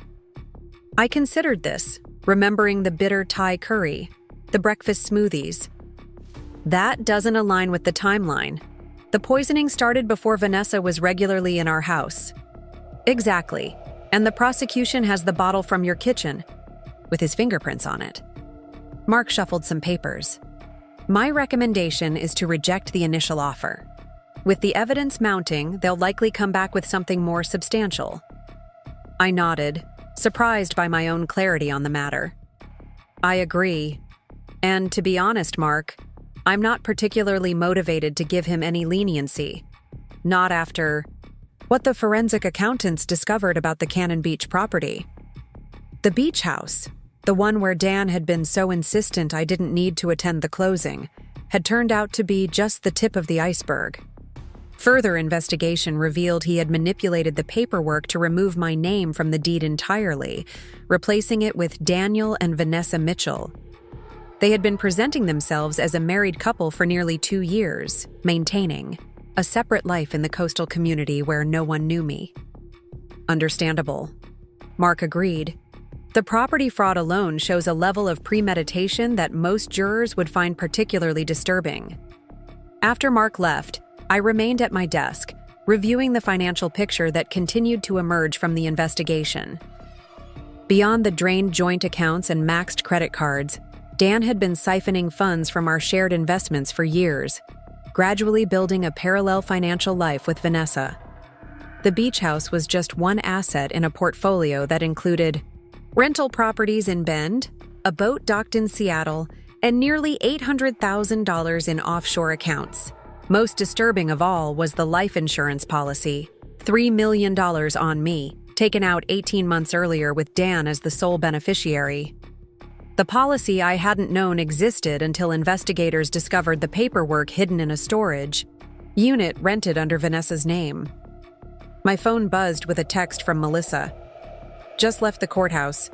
Both Robertses took the deal. Full cooperation against Dan in exchange for reduced sentences. You free for dinner to discuss? The Robertses were Vanessa and her father, Howard, who had been charged as co-conspirators in the financial crimes. Their cooperation would further strengthen the case against Dan, particularly regarding the client information theft and the sophisticated network of fraudulent accounts they had established together. I texted back, "Come over at 7, bringing in Thai food from Siam Palace." Ironic choice, I know. That I could now joke, even darkly, about the curry that had likely been used to poison me felt like progress of a sort. The numbness of those early days was giving way to a complex range of emotions. Anger, certainly, but also a curious gratitude for my narrow escape from a man who had seen me as nothing more than a resource to be exploited and discarded. Melissa arrived bearing wine and additional details from the day's court proceedings. We settled on my deck despite the October chill, wrapped in blankets and warmed by the outdoor heaters I'd installed specifically for year-round enjoyment of the view. Howard Roberts rolled first, she reported, pouring generous glasses of Cabernet. Apparently, once he realized the potential prison time he was facing at his age, self-preservation kicked in. Vanessa followed suit this morning when she learned her father had already implicated her in everything. "What are they saying about Dan?" I asked, picking at my drunken noodles, the spicy dish I'd once loved but now approached carefully. Each bite a small act of reclamation. That it was all his idea from the beginning. Howard claims Dan approached him 3 years ago with a proposal to merge their client interests in a way that would benefit everyone. Melissa made air quotes around the euphemism. According to Howard, Dan presented you as the obstacle, someone who was unnecessarily cautious and holding back the potential for expansion. And Vanessa's role? Melissa's expression darkened. She was apparently brought in specifically to, distract Dan from any marital concerns. Howard admits he encouraged the relationship, seeing it as a way to cement the business partnership. "How very medieval," I remarked dryly. "An alliance sealed with his daughter's affections." "There's more," Melissa hesitated, clearly weighing whether to continue. "Just tell me," I said, bracing myself. At this point, nothing could surprise me. The prosecutors found recordings on Howard's computer, conversations between him and Dan where they specifically discussed your removal from the equation, and they were apparently careful with their language, but the context is clear, especially when paired with the life insurance policy and the colchicine evidence. I set down my fork, appetite suddenly gone. So it wasn't just Dan. They were all in on it. "Vanessa claims she didn't know about the poisoning plan," Melissa added quickly. "Says she thought they were just talking about forcing you out of the business. The prosecutors are still establishing who knew what and when." We sat in silence for a moment, the gravity of the conspiracy settling over us. These weren't crimes of passion or opportunity. They were calculated, methodical plans developed over years with the ultimate goal of not just stealing from me, but eliminating me entirely. "You know what's strange?" I said finally, watching. The lights of a riverboat moving slowly upstream. "In a way, I'm almost grateful for my appendix." Melissa raised an eyebrow. "That's not a sentence I expected to hear. If I hadn't had that medical emergency, if I hadn't been hospitalized when I was, their plan might have succeeded. They would have continued poisoning me, gradually increasing the dosage until it either killed me or made me so ill I'd be completely dependent on Dan for care. Meanwhile, they'd have completed the transfer of all my clients and assets. By the time anyone realized what was happening, it would have been too late. But instead, your appendix forced their hand," Melissa understood. "They had to accelerate their timeline when you were suddenly in the hospital under doctor's observation." "Exactly. Dan's urgency in emptying the accounts, Vanessa moving into the house so quickly, the rushed attempts to access my client files, they were scrambling to implement in days what they'd planned to execute over months." I reached for my wine, finding a strange comfort in this realization. My body literally saved me from them. Later that night, after Melissa had gone, I stood by the windows watching moonlight play across the river's surface. The detective's words from months earlier echoed in my mind. Sometimes a fresh start is the healthiest option. I had embraced that advice completely, shedding the physical trappings of my former life like a snake sloughing off old skin. The Laurelhurst house was on the market, extensively renovated to remove any trace of the crimes committed there. The beach house had been seized as part of the asset recovery process. I had even traded in my car, the luxury sedan Dan had insisted was appropriate for a financial advisor of your caliber, for an electric SUV I'd always secretly wanted. Professionally, Horizon Financial was not only surviving, but thriving. The publicity surrounding Dan's arrest had initially caused concern, but my transparency about the situation, combined with the firm's immediate implementation of enhanced security measures, had ultimately strengthened client relationships. Several had even referred new business, expressing admiration for how the crisis had been handled. My personal practice was evolving too. The foundation I had established, the Eleanor Trust, named for my grandmother, was developing programs specifically for women in financially controlling relationships. Using my own story as a framework, we were creating resources to help others establish independent financial identities before crisis struck. The one area where healing remained elusive was in my personal relationships. Though friends like Melissa had proven their loyalty beyond question, the idea of trusting anyone new seemed impossibly distant. The depth of Dan's deception had infected my view of human connection, leaving me wary of motivations and hyper-alert to inconsistencies. Dr. Levin, the therapist I had begun seeing weekly, assured me this was normal. Trust isn't rebuilt overnight. She reminded me during our most recent session. Especially not after betrayal of this magnitude. Give yourself permission to move at your own pace. My phone chimed with an email notification. The district attorney's office confirming our meeting the following morning to discuss the upcoming trial and my testimony requirements. The prospect of facing Dan in court, of recounting the details, of his betrayal under his gaze, produced a flutter of anxiety in my chest. I had seen him only once since his arrest, at the preliminary hearing 3 weeks earlier. He had looked smaller somehow, his confident posture diminished by the orange, jumpsuit and handcuffs. When our eyes met across the courtroom, his expression had been unreadable. Not the remorse or shame one might expect, but something more calculating, as if he were still looking for angles, still searching for leverage. That night, sleep came fitfully, my dreams filled with fragmented images, bitter curry, hospital monitors, empty bank accounts, Vanessa wearing my sapphire necklace. I woke before dawn, the sky outside my windows still dark, the river a black ribbon cutting through the sleeping city. Rather than fighting for more sleep, I made coffee and settled at my desk, reviewing the notes I'd prepared for the district attorney. The timeline of events, the warning signs I'd missed, the details of financial transactions I had reconstructed with forensic accountants, all laid out in the precise, methodical manner that had built my professional reputation. By the time sunlight began filtering through the trees along the riverbank, I felt centered again, grounded in facts rather than emotions.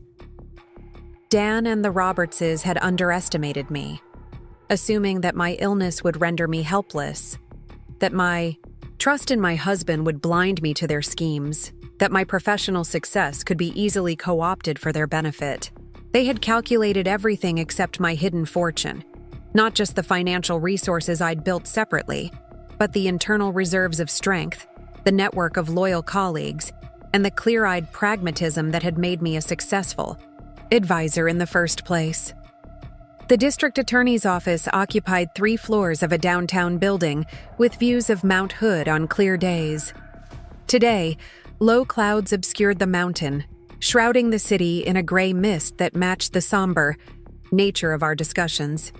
District Attorney Caroline Jackson greeted me warmly, her firm handshake and direct gaze conveying confidence without arrogance. At 50-something, with steel gray hair cut in a precise bob and a reputation for meticulous case preparation, she was exactly the prosecutor I would have chosen for this case. Mrs. Mitchell, she began once we were settled in her office, I want to update you on some significant developments in your husband's case.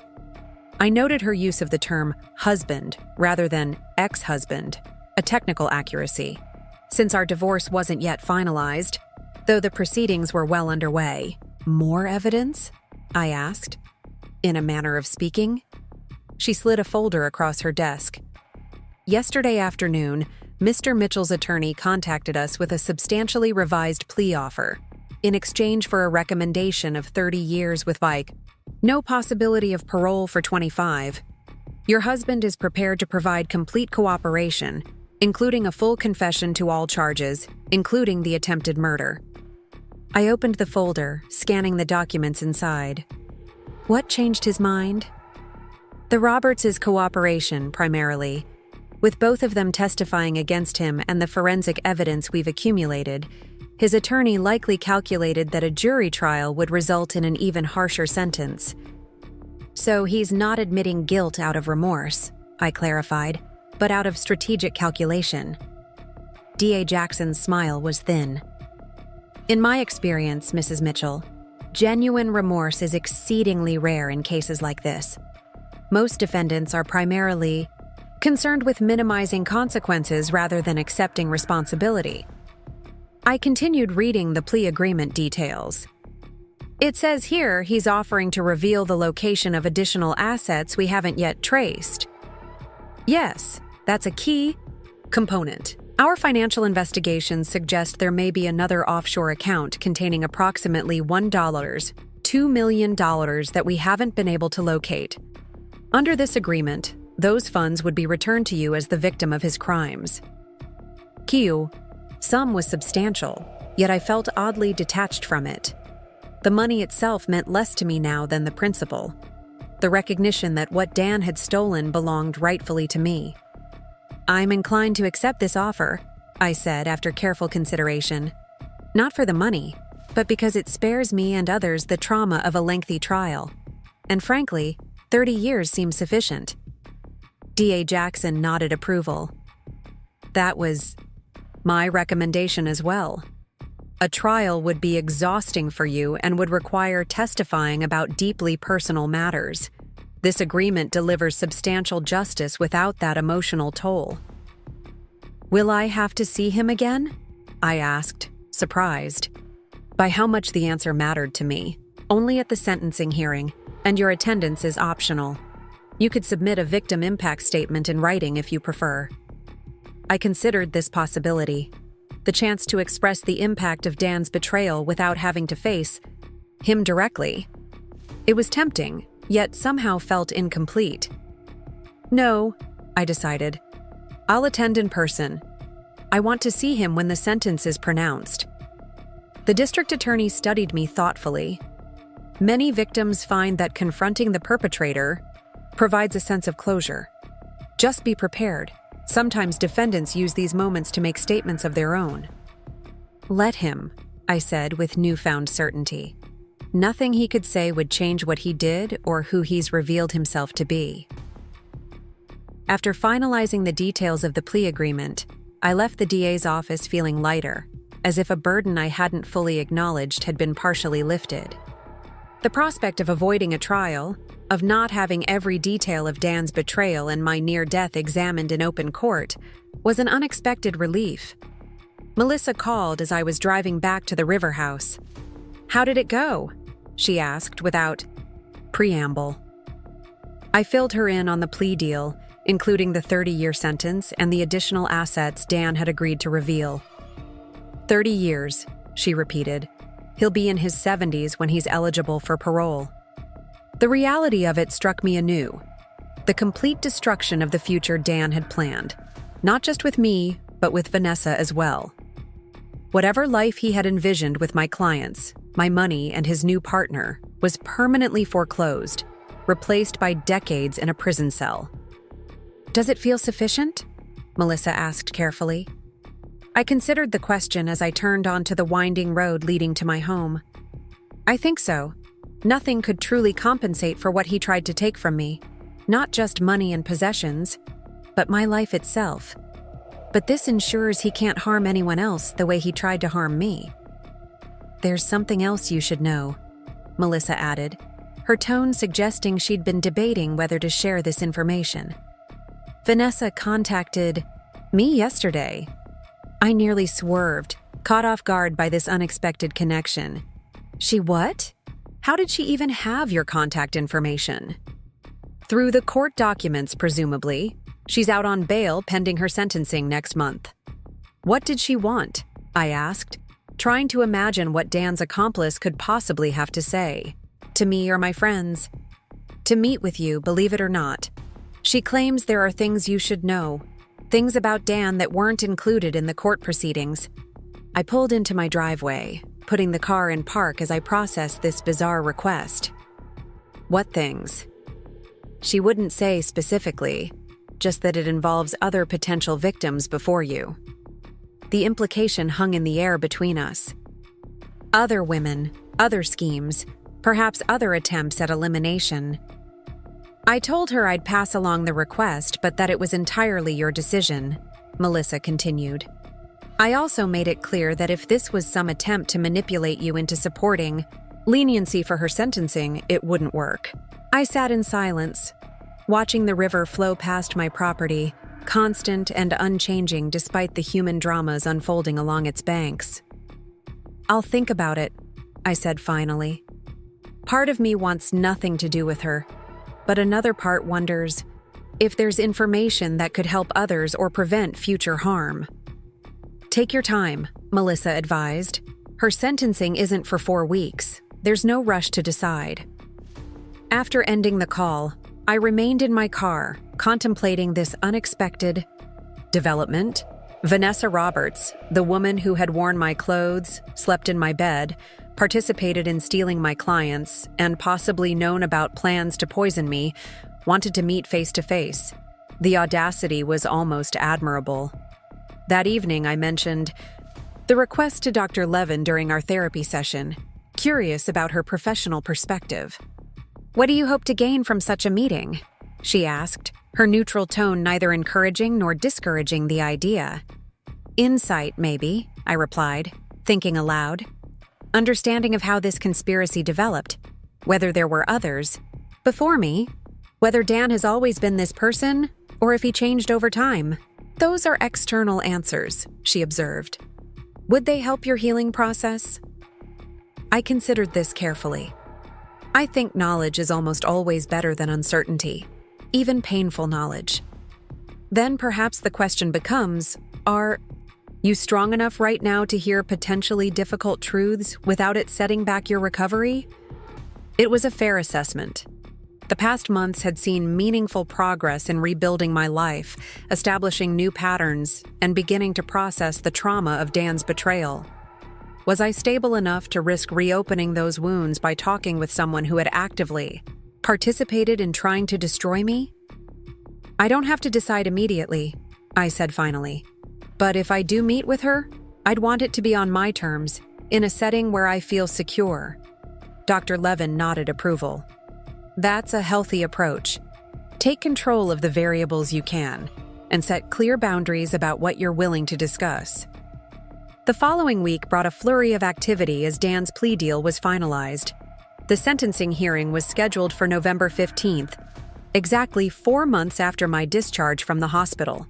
The timing felt appropriate somehow, a quarterly milestone in my journey from victim to survivor. Meanwhile, I found myself increasingly curious about Vanessa's request to meet. What could she possibly know that hadn't already been revealed through the investigation? Was it merely a ploy to reduce her own sentence? Or did she genuinely have information that might provide context for Dan's actions? After careful consideration, I asked Mark to arrange a controlled meeting at his office, with both him and Melissa present. The legal setting would maintain professional distance while ensuring anything revelatory could be properly documented for the courts if necessary. Vanessa Roberts arrived precisely on time, escorted by her attorney, a nervous-looking younger woman who seemed out of her depth. My first impression was how ordinary Vanessa appeared without the trappings of my stolen life around her. Medium height, slim build, conventionally attractive but not remarkably so. Nothing about her suggested the callousness required to participate in destroying someone else's life for financial gain. "Ms. Mitchell," she began, her voice smaller than I had imagined. "Thank you for agreeing to meet with me." "Mrs. Mitchell," I corrected automatically. Despite the divorce proceedings, I remained legally married to Dan, a technicality that suddenly felt important to emphasize. This woman had pretended to be Mrs. Mitchell in certain circles. She didn't get to erase my identity here, too. Flush crept up her neck. "Of course, Mrs. Mitchell. I understand you have no reason to trust anything I say, but I believe you deserve to know the complete truth." Mark leaned forward slightly. "Let's be clear, Ms. Roberts. If this is an attempt to garner sympathy before your sentencing, you're wasting everyone's time." "It's not," she insisted, glancing at her attorney who nodded encouragement. I've already accepted the consequences of my actions. This is about—" She hesitated, seemingly searching for words. "About preventing history from repeating itself." "Explain," I said simply, maintaining eye contact. Vanessa took a deep breath. "Daniel Mitchell has done this before. Twice. Before me, once before you. Always the same pattern. A successful woman, a whirlwind romance, marriage, then gradual financial entanglement followed by unfortunate accidents." The room fell silent as the implication settled. Mark recovered first. "Are you suggesting there are other victims?" "One that I know of for certain. Jennifer Caldwell from Seattle. They were married for 3 years. She died in a boating accident in 2009. Supposedly, she fell overboard during a storm. The insurance paid out $1. $5 million. I felt oddly calm as I processed this information. And the other? Catherine Williams from San Francisco. They were engaged but never married. She broke it off suddenly when she discovered discrepancies in her accounts. 3 weeks later, she was killed in a hit and run. The driver was never found. "How do you know all this?" Melissa asked, her lawyer's skepticism evident. Vanessa reached into her bag, withdrawing a thumb drive which she placed on the table between us. "Because Dan kept records. Not explicit confessions. He was too careful for that. But photographs, obituaries, insurance documents, bank statements. I found them when I was looking for some tax papers in his home office about a year ago. At first, I didn't understand what I was seeing, but eventually I put it together." "And you continued your relationship with him even after discovering he had potentially murdered 2 women?" Mark's tone was incredulous. Vanessa's gaze dropped to her hands. "By then, I was in too deep. My father's business was intertwined with Dan's operations, and I was." She hesitated. "I was afraid of what he might do if I tried to leave." "So instead, you helped him target me," I said, surprised by how steady my voice remained. "I told myself it was different with you," she admitted. "That he just wanted your business connections, not to harm you physically. I convinced myself he had changed." Her eyes met mine briefly before dropping again. "I was wrong, obviously. When I realized he was putting something in your food, I confronted him. He said it was just to make you ill enough to step back from the business not to." She left the sentence unfinished. "Do you have evidence of these other cases beyond what's on this drive?" Mark asked, his tone making it clear he viewed her claims with healthy skepticism. "Names, dates, locations," Vanessa confirmed. "Enough for investigators to reopen the cases if they choose." Jennifer's death was ruled accidental, but there were inconsistencies in Dan's statements to the police that were never fully resolved. I studied the woman across from me, the accomplice who had helped dismantle my life piece by piece, yet now claimed to be revealing truths to prevent further harm. Her motivations remained suspect, but the information itself was too serious to dismiss. "We'll need to verify everything," I said finally. "If what you're saying is true, these families deserve to know what happened to their loved ones." "I understand," Vanessa nodded. "I'm prepared to cooperate fully with any investigation. It won't change the past or excuse my role in what happened to you, but perhaps it can provide some answers for others." As the meeting concluded, I found myself watching Vanessa with a curious detachment. She wasn't the cartoonish villain I had imagined during those early days in the hospital, just a flawed, weak-willed woman who had made a series of increasingly terrible choices. Her apparent remorse seemed genuine, but that did nothing to mitigate the harm she had participated in causing. After she and her attorney departed, Mark immediately contacted Detective Harris to turn over the thumb drive and report Vanessa's claims about Dan's previous victims. "What do you think?" Melissa asked when we were alone. "Do you believe her?" I considered the question carefully. "I think she's telling the truth about Dan's past. It fits his methodical nature, the careful planning, the attention to detail. What I don't believe is her claim that she was an unwilling participant in what happened to me. She made choices, numerous deliberate choices, that contributed to my near death. Agreed, Melissa nodded. The information may be valuable, but it doesn't excuse her actions. Later that evening, as I sat on my deck watching darkness settle over the river, I felt an unexpected sense of validation. If Vanessa's claims proved true, Dan's betrayal wasn't a spontaneous decision or a response to something lacking in our marriage. It was his established pattern, his modus operandi. The realization was simultaneously disturbing and liberating. Disturbing to consider that I had been merely the latest target in a series of calculated predations, yet liberating to know with certainty that nothing I did or didn't do had caused his behavior. My phone chimed with a text from Detective Harris. Preliminary verification of Robert's claims shows promise. Seattle PD reopening Caldwell case based on new evidence. We'll keep you updated. I set the phone down, watching a heron glide silently across the water before disappearing into the gathering darkness. There would be more revelations in the coming weeks, more painful truths to absorb as investigators unraveled the full extent of Dan's crimes. But tonight, in this moment of stillness, I felt a curious peace. The man who had tried to destroy me was facing justice not just for his crimes against me, but potentially for others whose voices had been silenced. My hidden fortune, both financial and spiritual, had not only saved me, but might now help deliver long-delayed justice for women who hadn't been as fortunate. As the last light faded from the sky, I made a quiet promise to Jennifer Caldwell and Catherine Williams, two women I had never met, but with whom I shared a terrible connection. Their stories would not remain buried. Their truth would be brought to light, just as mine had been. In this way, perhaps, something meaningful could emerge from the wreckage of calculated destruction, not just personal healing, but a broader justice that transcended my individual experience. November 15th arrived with a crystalline clarity. The autumn air sharp and cold as I prepared for Dan's sentencing hearing. I chose my outfit with deliberate care. A charcoal gray suit, crisp white blouse, minimal jewelry. Professional, composed, the antithesis of a victim.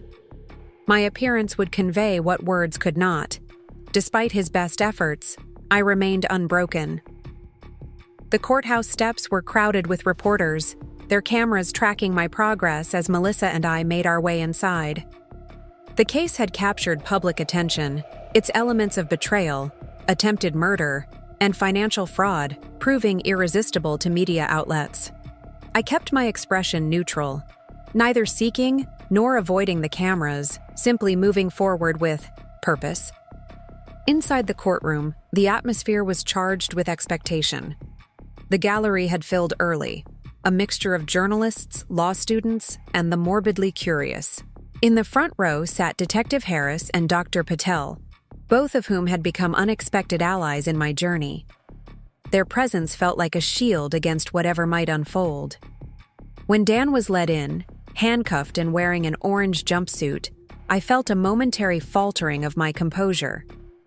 Despite everything, despite the overwhelming evidence and his own confession, some small part of me had still been clinging to disbelief. Now, seeing him shuffling between guards, the reality of his crimes settled over me with renewed weight. He looked different, thinner, paler, his once perfect haircut grown out and slightly unkempt.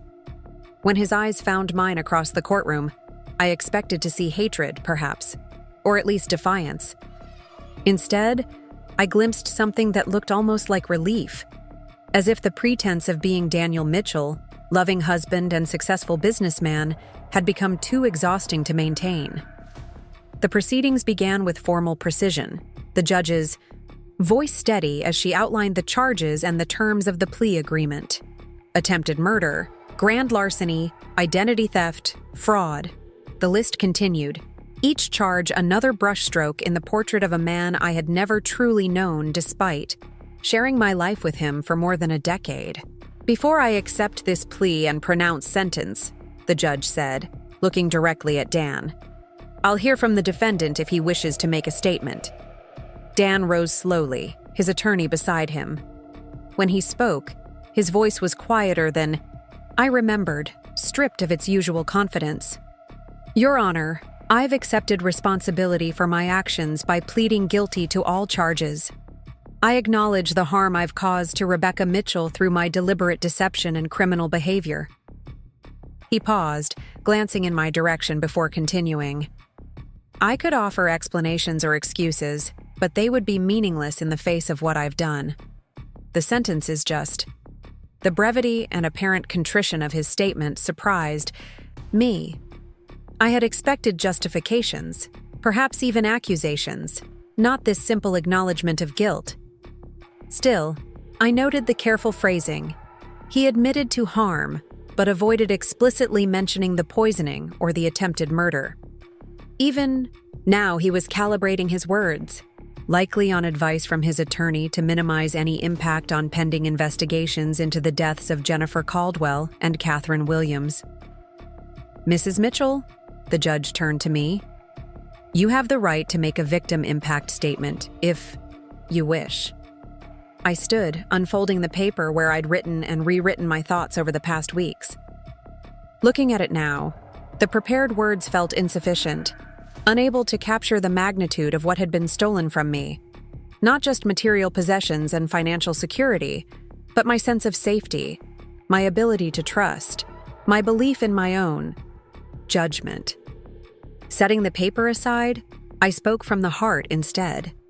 "Your Honor, when I married Daniel Mitchell, I believed I was building a life with someone who shared my values and vision for the future. For 11 years, I trusted him completely. With my home, my finances, my professional reputation, and, ultimately, my life itself. What I've learned through this ordeal is that the man I married never existed. He was a carefully constructed fiction designed to gain access to my assets and eliminate me when the time was right." I paused, maintaining eye contact with the judge rather than looking at Dan. The financial losses, while substantial, can eventually be recovered. The business relationships damaged by his actions can be repaired over time. What cannot be so easily restored is my sense of security in the world. Each meal I eat, each person I meet, each relationship I consider now comes with a shadow of doubt. Is this safe? Is this person who they claim to be?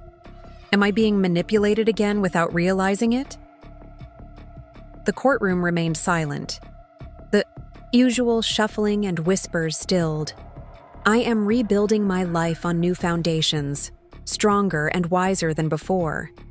But I want the court to understand that the crime of betrayal goes beyond dollars and cents, beyond even the physical harm he attempted to inflict.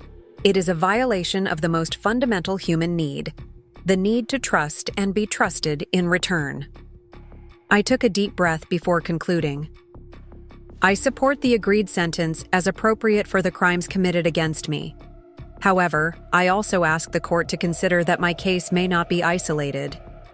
There is ongoing investigation into similar patterns involving other women who were not fortunate enough to survive their relationships with the defendant. Their stories deserve equal consideration and justice. As I returned to my seat, I caught a glimpse of Dan's expression. A flash of something like fear crossing his features before the practiced mask of contrition returned.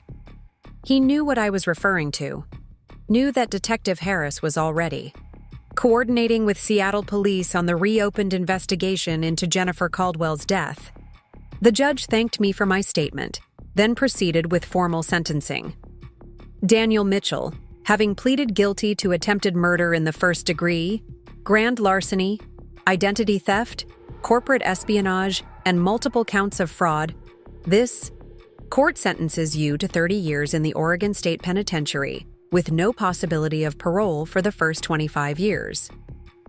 She continued with the details: restitution requirements, asset forfeitures, the terms of eventual supervised release, but I found myself focused instead on the finality of the moment. 30 years. The man who had shared my bed, my home, my life would spend the next 3 decades in prison. He would be well into his 70s before having any possibility of freedom. When the proceedings concluded, Dan was led away without looking back. I remained seated as the courtroom began to empty, Melissa's hand steady on my arm. "You did beautifully," she said softly. "How are you feeling?" The question seemed simultaneously simple and impossible to answer. How was I feeling? Relieved? Vindicated? Sad for the years wasted with a man who had been plotting my demise? All of these and none of them fully captured the complex emotional landscape I was navigating. "I feel clear," I said finally. "Like I've been looking through a foggy window for years and someone finally wiped it clean." Outside, we bypassed the reporters by leaving through a side entrance arranged by Detective Harris. The November air felt bracing, a physical reminder that I was alive despite Dan's meticulous plans to the contrary. "What now?" Melissa asked as we walked to her car. "Now," I said with newfound certainty. "I finish rebuilding." The days following, the sentencing brought a strange mixture of closure and new beginnings. The media attention gradually subsided as newer scandals captured public interest. My divorce was finalized with unprecedented speed, the judge citing the criminal conviction as grounds for immediate dissolution with favorable terms regarding asset division. Professionally, Horizon Financial continued to thrive under my leadership, with several new clients specifically seeking me out after reading about my case. If you can navigate that level of personal crisis while protecting client assets, one new investor told me, I trust you implicitly with my portfolio. The Eleanor Trust was gaining recognition as well, with our first workshop for women on Habaidiaswind, financial independence fully booked within days of announcement. Using my own experience as a framework, though carefully anonymized to protect client confidentiality, we were developing practical tools to help others establish the financial security that had ultimately saved me. As winter settled over, Portland, the investigations into Jennifer Caldwell's death gained momentum. The Seattle police, armed with the new evidence from Vanessa's thumb drive and additional documentation recovered from Dan's storage units, had officially reclassified the case from accidental drowning to suspected homicide. They've found the insurance examiner who originally flagged concerns about the claim, Detective Harris reported during our monthly update call. He had questions about inconsistencies in Dan's account of the accident that were overridden by his supervisor. They're reopening that entire investigation now. "And Catherine Williams?" I asked, referring to the woman who had supposedly died in a hit-and-run after breaking her engagement to Dan. "More complicated since it crosses state lines, but the FBI is involved now because of the pattern. They're treating the cases as potentially linked serial crimes."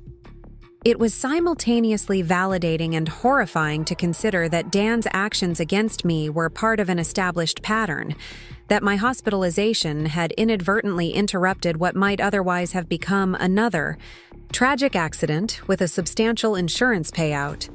The holiday season approached, bringing with it the challenge of creating new traditions to replace those now tainted by betrayal.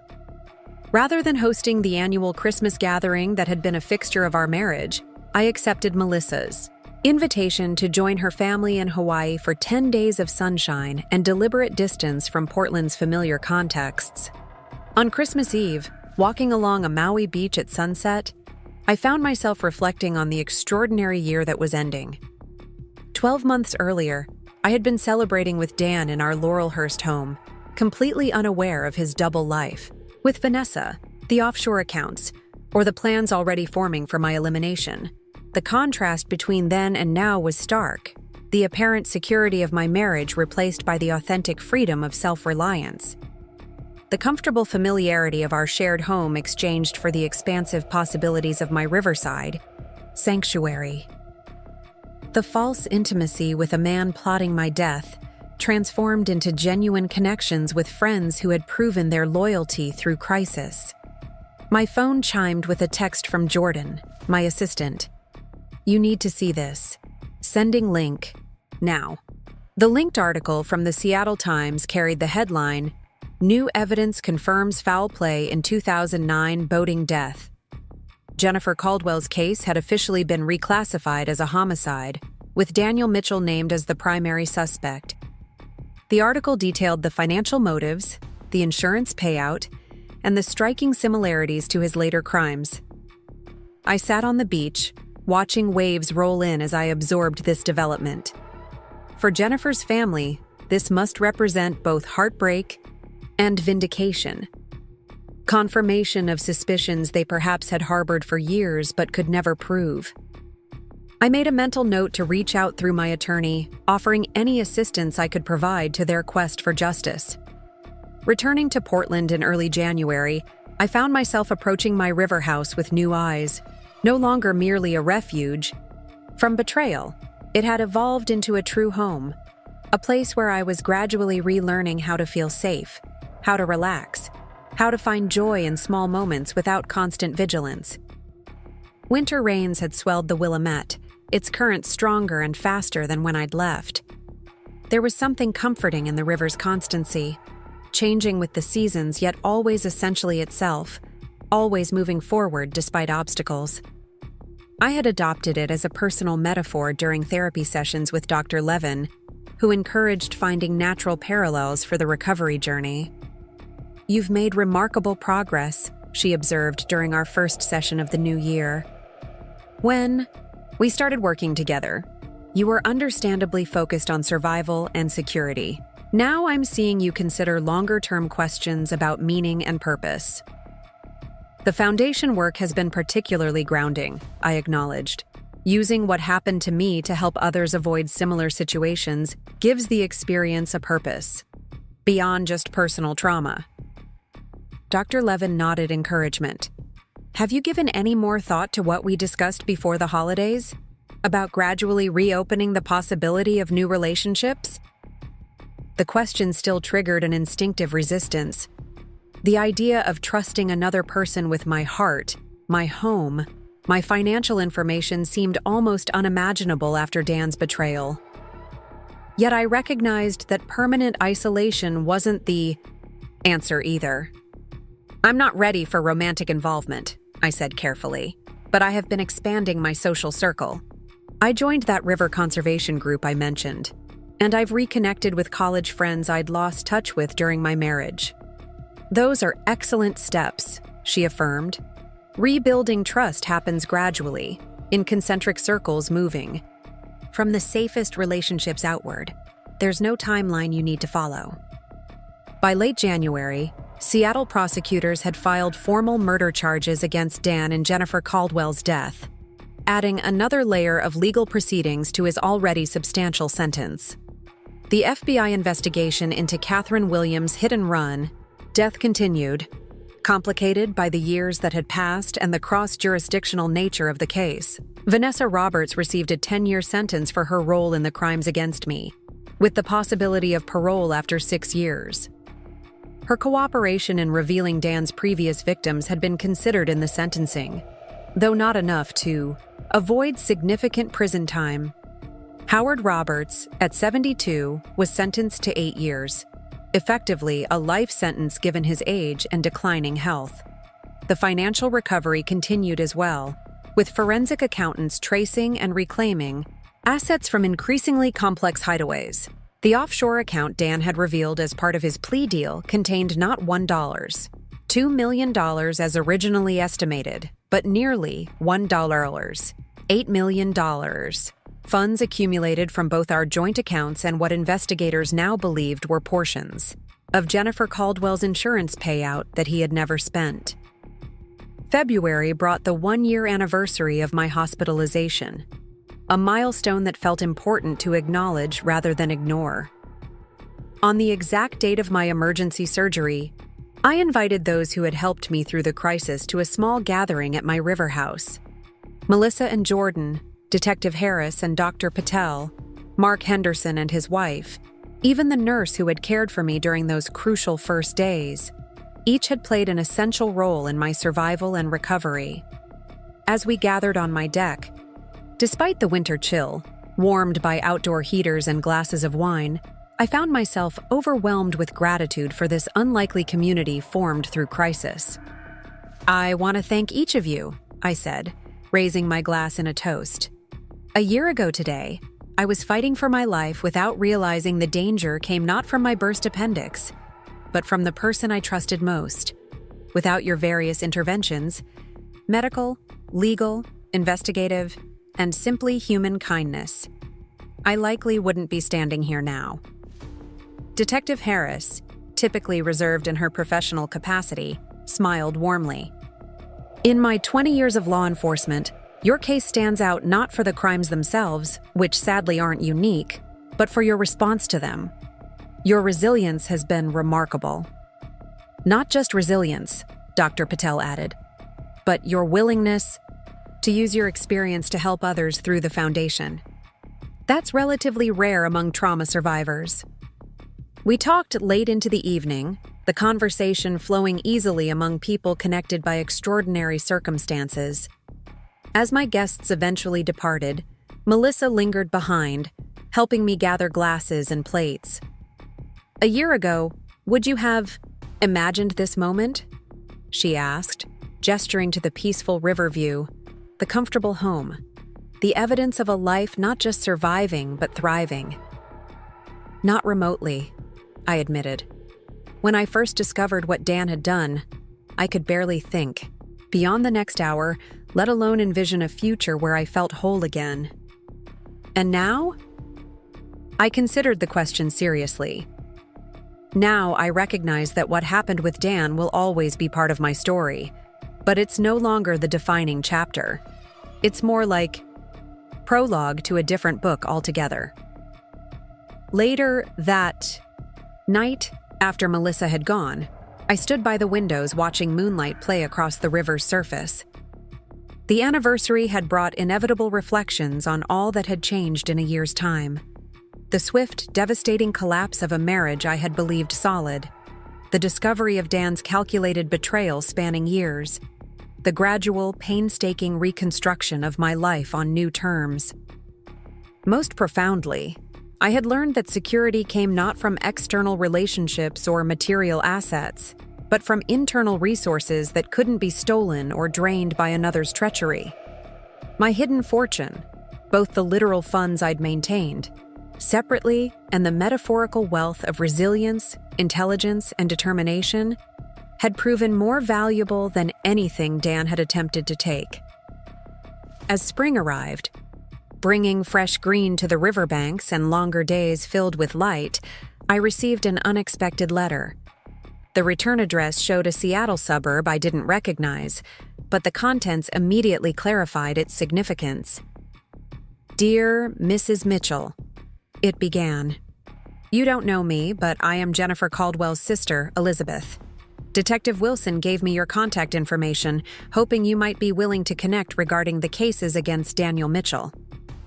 The letter continued, expressing both gratitude for my role in reopening Jennifer's case and a desire to understand more about the man who had apparently targeted both of us with similar methods. "For 12 years, we've lived with the official ruling that my sister's death was a tragic accident," Elizabeth wrote. "Though we had suspicions about Daniel, we lacked evidence to challenge the findings.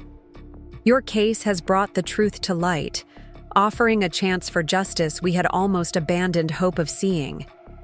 She closed by suggesting a meeting, either in Portland or Seattle, whenever I might feel comfortable with such a conversation. I sat with the letter for several days, considering its implications. Meeting with Jennifer's sister would inevitably reawaken aspects of the trauma I had worked so diligently to process and integrate. Yet there was something compelling about the connection. Two women linked by the same predator, one who had survived to tell the tale, one whose story needed others to speak for her. After consulting with Dr. Levin, I decided to accept the invitation, suggesting a neutral location halfway between our cities. We arranged to meet at a quiet restaurant in a small coastal town, away from media attention and the context too strongly associated with either Dan or our individual traumas. Elizabeth Caldwell proved to be a thoughtful, articulate woman in her early 50s, with the same dark hair and direct gaze visible in the photos of Jennifer I'd seen in news articles.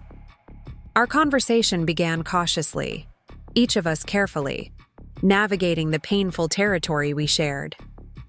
"I've followed your case since it first made headlines," she explained as we settled at a table overlooking the Pacific. The similarities to Jenny's situation were impossible to ignore. The financial maneuvers, the isolated location during the accident, the substantial insurance policy. "When did you first suspect Dan might be involved in your sister's death?" I asked gently. Elizabeth sighed, running a finger around the rim of her water glass. "Almost immediately, though I had no proof. Jenny had mentioned concerns about money going missing from their accounts just weeks before the boating trip. She'd scheduled a meeting with their financial advisor to discuss it, but then..." She didn't need to finish the sentence. The pattern was becoming disturbingly clear. Women who began questioning financial discrepancies subsequently experiencing accidents that benefited Dan financially. "The hardest part was watching him play the grieving husband," Elizabeth continued. "He was so convincing at the funeral, so apparently devastated. Even as I suspected him, I sometimes doubted myself for thinking such a thing." I nodded, understanding. That was his greatest talent, appearing to be exactly what each situation required. The devoted husband, the brilliant businessman, the charming friend. All carefully calibrated performances. We spent hours sharing details of our experiences, identifying parallels, and noting the evolution of Dan's methods over time. With Jennifer, the financial exploitation had been relatively straightforward. Joint accounts drained, insurance collected. By the time he targeted me, his approach had become more sophisticated, involving corporate espionage and identity theft alongside the attempted elimination. "In a strange way," Elizabeth said as our conversation wound down, "learning about your case has brought me a measure of peace. Not because of what you suffered, which is terrible, but because it validates what we've believed about Jenny's death. All these years, we weren't crazy or paranoid. We were right." "I understand completely," I assured her. "Sometimes confirmation of the worst truth is easier to bear than unresolved doubt." We parted with a promise to keep in touch as both cases progressed through the legal system. Driving back to Portland, I reflected on the curious bond formed. With this woman I would never have known but for Dan's predatory pattern. There was something powerful in the connection, a reminder that even the darkest experiences could yield meaningful human connections. As spring melted into summer, my life settled into new rhythms both professionally and personally. Horizon. Financial had not only recovered from the potential client exodus Dan had attempted to engineer, but was thriving under my renewed focus. The Eleanor Trust had expanded its programming to include specialized resources for women emerging from financially abusive relationships, with online tools accessible nationwide. My Riverside home had evolved as well, each room gradually reflecting my authentic tastes rather than the compromises of marriage. The minimalist aesthetic I had initially embraced out of necessity had given way to a warmer, more personalized space filled with art, books, and objects chosen solely because they brought me joy. In July, almost exactly a year after my hospital discharge, Detective Harris called with significant news. "The FBI has officially linked Catherine Williams' hit and run to Daniel Mitchell," she reported. "They found financial transfers connecting him to a man with known criminal associations in San Francisco during that exact time frame. They're building a case for murder for hire." "Will they be able to prosecute after so many years?" I asked, aware of the complexities of such cold cases. "It's challenging but not impossible. The statute of limitations doesn't apply to murder, and they have compelling financial evidence. At minimum, it will prevent him from ever receiving parole on his current sentence." The knowledge that Dan would likely never walk free again brought a complex emotion, not quite satisfaction, but a sense of justice extending beyond my individual case to encompass all the women he had targeted over the years. In August, I finally felt ready to visit the beach house in Cannon Beach, the property that had been recovered through asset forfeiture and was now officially returned to my sole ownership. I had been avoiding it, the associations with Dan's deception too potent to face while still healing from the immediate trauma. Melissa accompanied me for the day trip, her presence a reassuring buffer against whatever emotions might surface. As we pulled into the driveway of the charming cedar-shingled cottage, I braced myself for the flood of memories, both real and now tainted by knowledge of Dan's duplicity. The house itself remained much as I remembered, a comfortable weekend. Retreat with panoramic ocean views and the sound of waves providing constant background music. Yet everywhere were signs of the double life Dan had been living. Women's clothing in sizes not my own still hanging in the closet. Unfamiliar toiletries in the bathroom cabinet. Photographs of Dan and Vanessa displayed prominently on surfaces where our pictures had once stood.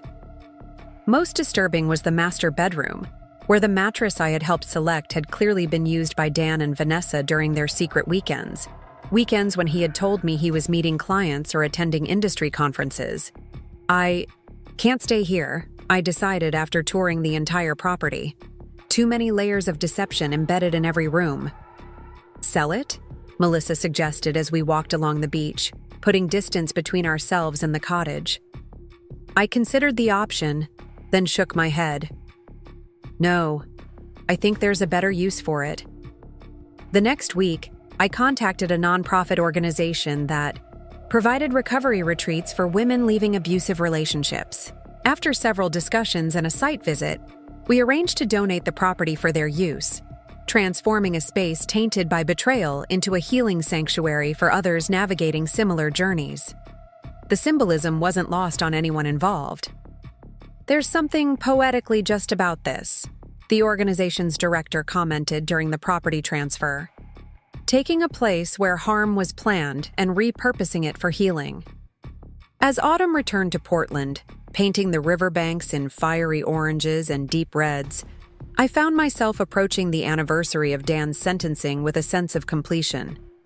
The legal proceedings continued regarding Jennifer and Catherine's cases, but my direct involvement had diminished as prosecutors built on the foundation of evidence already established. My own life had found a new equilibrium, not perfect or without occasional shadows, but authentic and increasingly joyful. I had begun traveling again, first for business and then for pleasure, rediscovering parts of myself that had been subsumed in marriage. I had expanded my circle of friends, joined a book club, taken up kayaking on the Willamette, small acts of reclamation that collectively transformed my experience of daily life. Most significantly, I had begun mentoring younger women in financial services, sharing both professional expertise and hard-won personal wisdom about maintaining independence even within partnerships. These relationships brought unexpected fulfillment, allowing me to transform my experience into guidance that might help others avoid similar pitfalls. On the exact anniversary of Dan's sentencing, I declined several invitations, choosing instead to spend the evening alone on my deck overlooking the river. As twilight settled over the water, I allowed myself to acknowledge how far I had come. From the shell-shocked woman in a hospital bed discovering her husband's betrayal to the confident, purposeful person I had become. Dan had emptied our accounts while I fought for my life, not knowing about my hidden fortune. What he truly hadn't known was that the greatest fortune he had overlooked wasn't in any bank account. It resided in my resilience, my capacity for growth, and my determination to create meaning from suffering. The river flowed past, constant, yet ever-changing, carrying yesterday's waters toward tomorrow's ocean. Watching it, I raised my glass in a silent toast, not to the past with its painful lessons, but to the future with its boundless possibilities. A future entirely my own to shape, protect, and cherish. Up next, you've got 2 more standout stories right on your screen. If this one hit the mark, you won't want to pass these up. Just click and check them out.